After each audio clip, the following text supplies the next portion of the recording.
السلام عليكم شباب. اليوم عندنا طريقة لعمل برنامج جالس على المتصفحات. نروح أول شي لمتصفح جوجل كروم. نروح لمتصفح جوجل كروم، نروح على الخيارات، أو راح تلقوها Opens أو Settings. خيارات، نروح على الخيارات، نروح للخيارات المتقدمة، أو هي ثالث خيار إذا عندكم بالإنجليزي، وتغيير إعدادات الخادم الوكيل، أو تصير عندكم بوكسي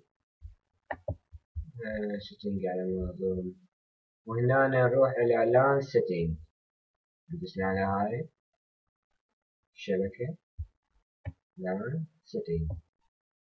أوكي، ندوس عليها. نلقى إحنا من انتو إذا ما ضابطين البرنامج راح تلقون علامة صح، نشيل علامة الصح أوف إذا ما ضابطين البرنامج.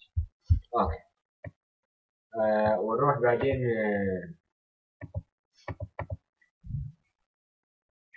نتأكد طبعا على كله خلصنا منه. نروح على الموزيلا، نروح للإضافات إذا كانت بتشتغل عندنا. نشوف من ثلاثة خيارات. أولا نلاقي تشابر، ندور، نروح وإضافات، نروح للتشابر، شوف المحاقات آخر شي، شوف تشابر فعل، نروح على الامتدادات. ثاني شي نشوف تشارلز فعل. إذا نريد نحدث، إذا كانت نسختكم 363 فابحث عن التحديثات، هو يحدثها واحدة إذا كانت نسختكم قديمة. كل ما يخص الموجود.